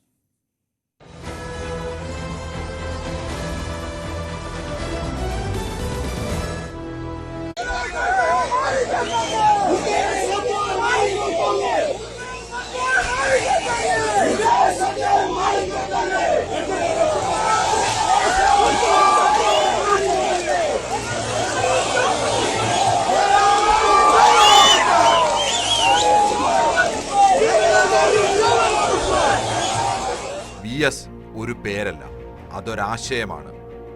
അവസാനിക്കാത്ത പോരാട്ടമെന്ന ആശയം, നീതിക്ക് വേണ്ടിയുള്ള കലഹങ്ങളെ പ്രതീക്ഷാഭരിതമാക്കുന്ന പ്രചോദനം, ആധുനിക കേരളീയ ജീവിതത്തെ അത്രമേൽ സ്വാധീനിക്കുകയും മാറ്റിമറിക്കുകയും ചെയ്ത നിലപാട്.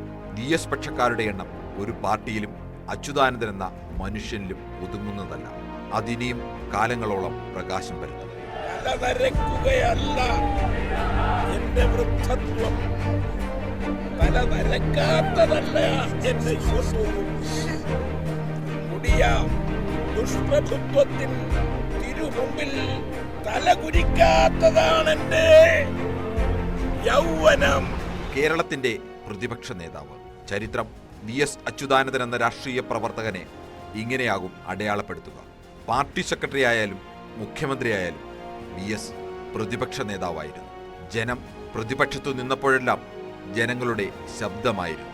ജനങ്ങൾക്കും ഭാവി തലമുറകൾ ഒരു തരം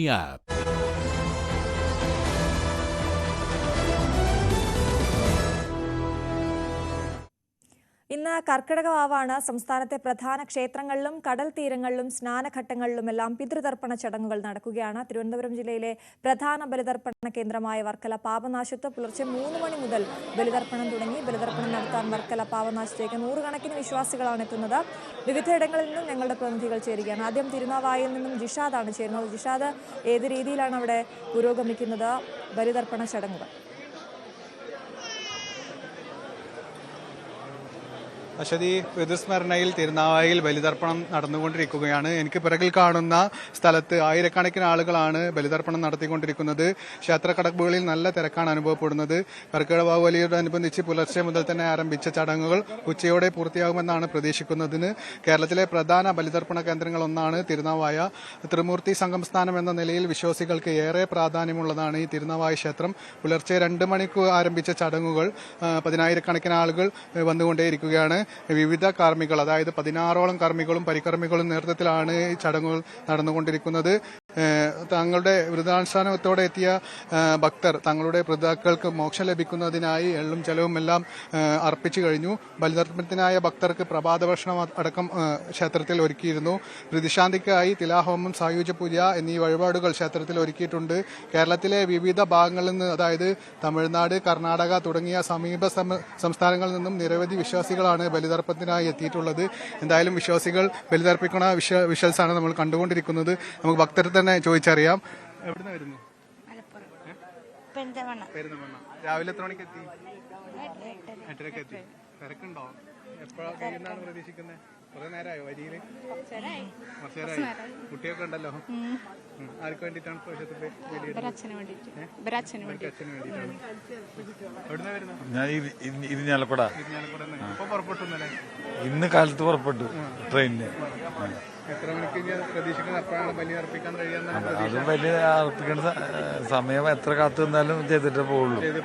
ഇത് ഏറ്റവും നല്ല ക്ഷേത്രങ്ങളിൽ 4 ക്ഷേത്രങ്ങളുടെ മെയിൻ ക്ഷേത്ര തിരുനെല്ലി, തിരുനാവായ, ആലുവ, അങ്ങനത്തെ മഹാക്ഷേത്രങ്ങളുണ്ട്. അവിടെ അത് നല്ല പുണ്യമുള്ള ക്ഷേത്രമാണ്. അതാണ് ഇവിടേക്ക് വന്നത്. അവിടെ ആലുവയിലുണ്ട്, പക്ഷെ നമ്മൾ തിരുനാവായിൽ മഹാവിഷ്ണു മഹാലക്ഷ്മിയും കൂടിയിട്ട് കുടിവെള്ളുന്ന സ്ഥലം പ്രത്യേകത കൂടിയുണ്ട്. പിന്നെ ഭാരതപ്പുഴയുടെ തീരത്ത് നിൽക്കുന്ന ക്ഷേത്രം. അപ്പം പുണ്യം കിട്ടുന്ന സ്ഥലമാണ് നല്ല. അതിന്റെ പേരിൽ ഇവിടേക്ക് വന്നത്. ആദ്യമായിട്ട് വരുവാണോ? അല്ല, ഞാൻ ഇതിനു മുമ്പ് കഴിഞ്ഞ 2 മാസം മുമ്പ് ഒരു ബലിയിട്ടു, പൗർണമി ദിവസം. ഇനിയിപ്പോ ഇടയ്ക്ക് വരുന്നുണ്ട് ഇവിടെ. ഇതിനു മുമ്പ് കുറെ കൊല്ലം മുമ്പൊക്കെ വന്നിരുന്നു. ഇക്കൊല്ലം 2 പ്രാവശ്യമായി ഇപ്പൊ വരുന്നു. മുണ്ടൂര്. അപ്പൊ അർപ്പിക്കുമെന്നാണ് പ്രതീക്ഷിക്കുന്നത്? ബലി അർപ്പിക്കുമെന്നാണ് പ്രതീക്ഷിക്കുന്നത്? 12 മണി. രാവിലെ പുലർച്ചെ 5 മണിക്ക് വരി നിൽക്കുന്നതാണോ? ഈ ത്രിമൂർത്തി സ്ഥാനത്ത് തന്നെയാണ് ബലി അർപ്പിക്കാൻ എത്തിയത്. എങ്ങനെയാണ് കാണുന്നത്? എല്ലാ കൊല്ലം ഇവിടെ തന്നെ വരാറ്. അച്ഛനെ ബലി അർപ്പണ പഠിക്കാൻ കൊടുക്കുന്നു, അസ്ഥി കൊടുക്കുന്നത്. അശ്വതി, അതുപോലെ തന്നെ നിരവധി വിശ്വാസികളാണ് തിരുനാവായിലേക്ക് എത്തിക്കൊണ്ടിരിക്കുന്നത്. ത്രിമൂർത്തി സ്ഥാനം എന്ന പ്രത്യേകതയും ഈ അമ്പലത്തിനുണ്ട്. എന്തായാലും നിരവധി ഭക്തർ എത്തിക്കൊണ്ടിരിക്കുകയാണ്. ഉച്ചയോടുകൂടി തന്നെ, അതായത് 50,000-ലധികം ആളുകളെയാണ് ഇപ്രാവശ്യം ഈ ക്ഷേത്രത്തിൽ ബലിതർപ്പിക്കാനായി പ്രതീക്ഷിക്കുന്നത്. അശ്വതി, ശരി. തിരുനാവായിൽ നിന്നാണ് ജിഷാദ് വിവരങ്ങൾ നൽകിയത്. ആലുവ മണപ്പുറത്തും പതിവ് പോലെ വലിയ തിരക്കുണ്ട്. അവിടെ നിന്നും ഡാനി തയ്യാറാക്കിയ റിപ്പോർട്ടിലേക്ക്. ആലുവയിൽ പെരിയാറിൻ്റെ തീരത്ത് മഹാദേവ ക്ഷേത്രത്തിനോട് ചേർന്നുള്ള ഭാഗങ്ങളിൽ ഇവിടെ ബലിതർപ്പണ ചടങ്ങുകൾ വലിയ തിരക്കാണ് അനുഭവപ്പെടുന്നത്. ഇവിടെ ആലുവയിലെത്തി ബലിതർപ്പണം ചെയ്യുക, പിതൃമോക്ഷത്തിനായി ബലിതർപ്പണം ചെയ്യുക എന്നത് വളരെ പവിത്രവും ധന്യമായും തന്നെയും വിശ്വാസികൾ കൊണ്ടുപോരുന്ന പിതൃമോക്ഷ ചടങ്ങുകൾക്കായി തിരഞ്ഞെടുക്കപ്പെട്ട ഒരു ഇടമാണ്. അതുകൊണ്ട് തന്നെ ഈ ദിവസങ്ങളിൽ ഇവിടേക്ക് കർക്കിടക വാവുബലിക്ക്, അതോടൊപ്പം തന്നെ ശിവരാത്രി രാത്രി, ഈ ദിവസങ്ങളിലെല്ലാം തന്നെ വലിയ തിരക്ക് അനുഭവപ്പെടുന്ന ഒരു ഇടം തന്നെയാണിത്. കേരളത്തിലെ ഏറ്റവും കൂടുതൽ ഈ വാവുബലി ചടങ്ങുകൾക്കടക്കം, ബലി തർപ്പണ ചടങ്ങുകൾക്കടക്കം തിരക്ക് അനുഭവപ്പെടുന്നതാണ് പെരിയാറിൻ്റെ തീരത്തുള്ള മഹാദേവ ക്ഷേത്രത്തോട് ചേർന്നുള്ള ഈ പടവുകളിൽ. ഇവിടെ പതിവ് തെറ്റിച്ചില്ല. ഇന്നലെ ഇവിടേക്ക് തന്നെ നിരവധിയായ ഭക്തജനങ്ങൾ ഇവിടേക്ക്, വിശ്വാസികൾ ഇവിടേക്ക് എത്തി തുടർന്നു. പിതൃമോക്ഷ ചടങ്ങുകൾ പുലർച്ചയോടുകൂടി 2:30 മണിയോടുകൂടിയാണ് ചടങ്ങുകൾ ആരംഭിച്ചത്. ആ സമയം മുതൽ തന്നെ നല്ല തിരക്ക് അനുഭവപ്പെട്ടു. ഇന്നലെ രാത്രി മുതൽ തന്നെ നല്ല കനത്ത മഴയാണ് എറണാകുളം ജില്ലയിലുള്ളത്. ആലുവയിലും പരിസര പ്രദേശങ്ങളിലും മഴ തുടരുകയായിരുന്നു. എങ്കിലും ഇവിടേക്കുള്ള ഒഴുക്കിനെ അതൊന്നും തന്നെ ആളുകളെ തടസ്സപ്പെടുത്തുന്നില്ല എന്നത് തന്നെയാണ്. ഇവിടെ ഏതാണ്ട് 40ഓളം ബലിത്തറകൾ ഇതിനുവേണ്ടി തയ്യാറാക്കിയിട്ടുണ്ട്. ഇവിടങ്ങളിലെല്ലാം ഇവിടേക്ക് വിശ്വാസികൾ എത്തുകയും അതോടൊപ്പം തന്നെ പിതൃമോക്ഷ ചടങ്ങുകൾക്ക് വേണ്ടിയുള്ള തർപ്പണത്തിന് വേണ്ടിയുള്ള അത്തരം ക്രമീകരണങ്ങളും അടക്കം, പൂജകളടക്കം പൂർത്തിയാക്കുകയും പ്രാർത്ഥനയോടുകൂടി സ്നാനഘട്ട പടവുകളിലേക്ക് ഇവിടേക്ക് എത്തിച്ചേരുകയും ചെയ്യുന്നു. ഇവിടെ സുരക്ഷാ ക്രമീകരണങ്ങളും വലിയ രീതിയിൽ തന്നെയാണ് നടപ്പാക്കിയിട്ടുള്ളത്. ഏതാണ്ട് 500-ലധികം പോലീസുകാർ ഇവിടേക്ക് മാത്രമായിട്ട് വിന്യസിച്ചിരുന്നു. ഒപ്പം തന്നെയും സെൽഫ് ഡിഫൻസ് ഫോഴ്സിലുള്ളവരെയും ഇവിടേക്ക് നിയോഗിച്ചിട്ടുണ്ട്. ഉയർത്തിയിട്ടുണ്ട്. പ്രത്യേകത ഈ പടവുകൾക്ക് സമീപം തന്നെയും ബാരിക്കേഡുകൾ ഉയർത്തിയിട്ടുണ്ട്. താൽക്കാലികമായുള്ള ബാരിക്കേഡുകളും അതോടൊപ്പം സ്ഥിരമായുള്ള ബാരിക്കേഡുകളും കൊണ്ട് തന്നെ പൂർണ്ണമായും തന്നെ ഈ ഒരു മേഖലയിൽ എല്ലാം തന്നെയും ഇവിടെ ക്രമീകരണങ്ങളും നിയന്ത്രണങ്ങളും എല്ലാം തന്നെ ഏർപ്പെടുത്തിയിരിക്കുന്നു എന്നതാണ്. സെൽഫ് ഡിഫൻസ് ഫോഴ്സുകളുടെ നിരവധി വോളണ്ടിയർമാരെയും ഇവിടെ സജ്ജരാക്കിയിട്ടുണ്ട്. ഒപ്പം ഫയർഫോഴ്സിൻ്റെ യൂണിറ്റുകളും ഇവിടെ പെട്രോളിംഗ് നടത്തുന്നുണ്ട്. അങ്ങനെ വളരെ കുറ്റമറ്റ രീതിയിൽ സുരക്ഷാ സംവിധാനങ്ങൾ ഒരുക്കിക്കൊണ്ട് തന്നെയാണ് ഈ ചടങ്ങുകൾ മുന്നോട്ട് പോകുന്നത്. ഇവിടേക്ക് വിശ്വാസികൾക്ക് എത്തിച്ചേരുന്നതിന് വേണ്ടിയുള്ള ഗതാഗത സൗകര്യങ്ങളും അടക്കം ക്രമീകരണങ്ങൾ ഏർപ്പെടുത്തിയിരിക്കുന്നു. മെട്രോ സർവീസും അതോടൊപ്പം തന്നെ KSRTC സർവീസും എല്ലാം അധിക സർവീസുകൾ ഉയർത്തിയിട്ടുണ്ട്. ഒപ്പം മറ്റ് ക്രമീകരണങ്ങൾ വാഹനങ്ങൾക്ക് വന്നു പോകുന്നതിനുള്ള ക്രമീകരണങ്ങളും കാര്യങ്ങളും ഏർപ്പെടുത്തിയിരിക്കുന്നു. ഓരോ ഇടങ്ങളിലും തന്നെയും ഈ വിശ്വാസികൾ നേരിടുന്ന മറ്റൊരു വിഷയം ഈ ദിവസങ്ങളിൽ അനുഭവപ്പെടുന്ന കനത്ത മഴ മൂലം ഇതിൻ്റെ പെരിയാറിൻ്റെ സമീപത്തുള്ള മേഖലകൾ, അതായത് ഈ പടവുകളോട് ചേർന്നുള്ള ഭാഗങ്ങളെല്ലാം തന്നെ വലിയ രീതിയിലേക്ക് ചെളി അടിഞ്ഞുകൂടിയിട്ടുണ്ട്. പക്ഷേ മഴ കനത്തു നിൽക്കുന്നതുകൊണ്ട് മറ്റൊന്നും ചെയ്യാൻ കഴിയാത്ത ഒരവസ്ഥയിലേക്കാണ് കാര്യങ്ങളെല്ലാം തന്നെ പോയത്. അതുകൊണ്ട് ആ ഒരു അസൗകര്യം മാത്രം ഉള്ളൂ. മറ്റ് ഇടങ്ങളെല്ലാം തന്നെയും കൃത്യമായ രീതിയിലുള്ള ക്രമീകരണങ്ങൾ ഏർപ്പെടുത്തിയിരിക്കുന്നു. 40ഓളം ബലിത്തറകൾ ഇവിടങ്ങളെല്ലാം തന്നെ വിശ്വാസികളുടെ ഒരു വലിയ തിരക്ക് അനുഭവപ്പെടുന്ന ഒരു സാഹചര്യം തന്നെയാണ് ഉള്ളത്. ഇന്ന് ഉച്ചവരെയും തന്നെയും ഈ രീതിയിൽ തന്നെ വിശ്വാസികൾ ഇവിടേക്ക് എത്തും. പ്രത്യേകിച്ച് കഴിഞ്ഞ ദിവസങ്ങളിൽ ഈ രാത്രിയെല്ലാം തന്നെ മഴയായതുകൊണ്ട് പുലർച്ചെ ഇവിടേക്ക് എത്തുന്നതിന് ചിലർക്കെങ്കിലും ഒരു അസൗകര്യവും തടസ്സവും എല്ലാം തന്നെ നേരിട്ടവരെല്ലാം ഈ മഴ ഒഴിഞ്ഞു നിൽക്കുന്ന ഒരു സമയത്ത് ഇവിടേക്ക് വന്നുകൊണ്ടിരിക്കുന്നു. മഹാദേവ ക്ഷേത്രത്തിലേക്ക് എത്തുന്നത് ഈ ആൽത്തറ വഴിയും അതോടൊപ്പം തന്നെ മേൽപ്പാലം വഴിയുമുള്ള പെരിയാറിന് കുറുകെയുള്ള മേൽപ്പാലം വഴിയുമാണ് എത്തുന്നത്. ആ വഴി കൂടുതൽ ആളുകൾ ഇവിടേക്ക് വന്നുകൊണ്ടിരിക്കുകയും ചെയ്യുന്നു. ഏതായാലും വലിയ തിരക്ക് ക്രമീകരണങ്ങൾക്കിടയിലും ഈ മഴ സൃഷ്ടിക്കുന്ന അസൗകര്യങ്ങൾക്കിടയിലും നല്ല തിരക്ക് തന്നെയാണ് പെരിയാറിൻ്റെ തീരത്ത് അനുഭവപ്പെടുന്നത്. അതോടൊപ്പം തന്നെ പെരുമ്പാവൂർ ചേലാമറ്റം ശ്രീകൃഷ്ണസ്വാമി ക്ഷേത്രത്തിലും തൊട്ടപ്പുറത്തുള്ള അദ്വൈതാശ്രമത്തിൻ്റെ കൽപ്പടവുകളിലും ഇതേപോലെ ക്രമീകരണങ്ങൾ ചെയ്തിട്ടുണ്ട്. ബലിതർപ്പണത്തിനുള്ള ക്രമീകരണങ്ങൾ ചെയ്തിട്ടുണ്ട്. എവിടെയും നല്ല തിരക്കാണ് അനുഭവപ്പെടുന്നത്. ക്യാമറമാൻ മനോജിനൊപ്പം ഡാനി പോൾ, ന്യൂസ് 18. തെക്കൻ കേരളത്തിലേക്ക് എത്തുമ്പോൾ വളരെ പ്രസിദ്ധമായ ബലിതർപ്പണത്തിന് വളരെ പ്രശസ്തമായ ക്ഷേത്രമാണ് തിരുവല്ലം പരശുരാമ സ്വാമി ക്ഷേത്രം. അവിടെ നിന്നുള്ള കാഴ്ചകൾ പ്രേക്ഷകരിലേക്ക് എത്തിക്കുന്നത് സാരംഗ് സുധാകരനാണ്. തിരുവനന്തപുരം ജില്ലയിലെ ഏറ്റവും പ്രധാനപ്പെട്ട ബലിതർപ്പണ ക്ഷേത്രങ്ങളിലൊന്നായ തിരുവല്ലം പരശുരാമ ക്ഷേത്രത്തിലാണ് നമ്മളിപ്പോൾ ഉള്ളത്.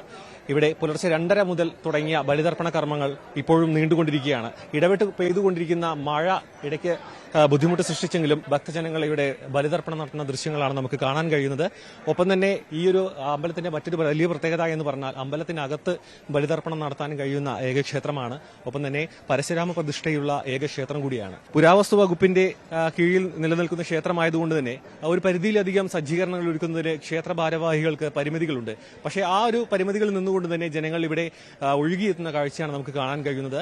പിതൃകൾക്ക് മോക്ഷം ലഭിക്കാനുള്ള കർമ്മങ്ങളിലേക്ക് കടക്കുന്ന കാഴ്ചകളാണ് നമുക്ക് ഇപ്പോൾ കാണുന്നത്. ഉച്ച കഴിഞ്ഞും ഈ ഒരു ബലിതർപ്പണ ചടങ്ങ് നീണ്ടുപോകാനാണ് സാധ്യത. ഈ ഭാഗത്ത് കനത്ത ജനത്തിരക്കും ഒപ്പം തന്നെ ട്രാഫിക് ബ്ലോക്കും അനുഭവപ്പെടുന്നുണ്ട്.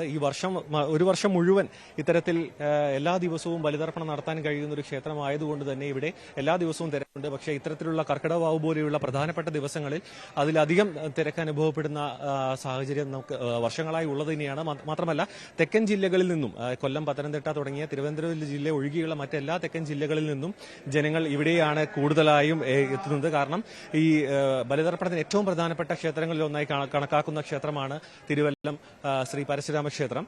സ്വന്തം അമ്മയ്ക്ക് പുനർജന്മം നേടിക്കൊടുത്ത പരശുരാമനെ പ്രതിഷ്ഠ ചെയ്ത ക്ഷേത്രത്തിൽ ബലിതർപ്പണം നടത്തുകയാണെന്നുണ്ടെങ്കിൽ പരേതാത്മാവിന് മോക്ഷം ലഭിക്കുമെന്നൊരു വിശ്വാസവും ഇവിടെ നിലനിൽക്കുന്നുണ്ട്. അതുകൊണ്ട് തന്നെ വളരെയധികം ദൂരത്തു നിന്നും ജനങ്ങൾ ഇവിടേക്ക് എത്തുന്ന ഒരു സാഹചര്യവും നമുക്ക് കാണാൻ കഴിയും. പ്രതികൂല കാലാവസ്ഥയിലും കനത്ത തിരക്കിലും ബലിതർപ്പണ കർമ്മങ്ങൾക്കായുള്ള കാത്തിരിപ്പ് നീളുകയാണ്. തിരുവല്ലം പരശുരാമ സന്നിധിയിൽ നിന്നും ക്യാമറാമാൻ ഹരിയോടൊപ്പം സാരംഗ് സുധാകരൻ, ന്യൂസ് 18 തിരുവനന്തപുരം. വിദേശ രാജ്യങ്ങളിലും കർക്കിടക വാവു ബലി നടന്നു. ന്യൂസിലാൻഡിൽ മലയാളി സമൂഹത്തിന്റെ നേതൃത്വത്തിൽ ബലിതർപ്പണം നടന്നു. ഓർഗനൈസേഷൻ ഓഫ് ഹിന്ദു മലയാളീസ് ന്യൂസിലാൻഡിലായിരുന്നു ചടങ്ങ് സംഘടിപ്പിച്ചത്.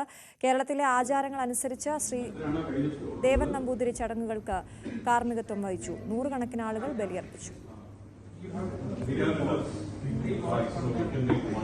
ആ ഉള്ളിലേക്ക് അല്ല ഇപ്പൊ വെള്ളം കിട്ടിയാൽ മതി.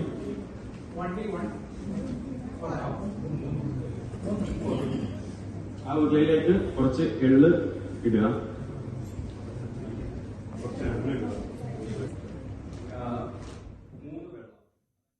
9 മണി വാർത്തയുടെ സമയം ഇവിടെ അവസാനിക്കുകയാണ്. ഇനി വിശദമായ വാർത്തകളുമായി ന്യൂസ് ടെൻസിൽ മഞ്ജുഷ് ഗോപാൽ ചേരും. നമസ്കാരം.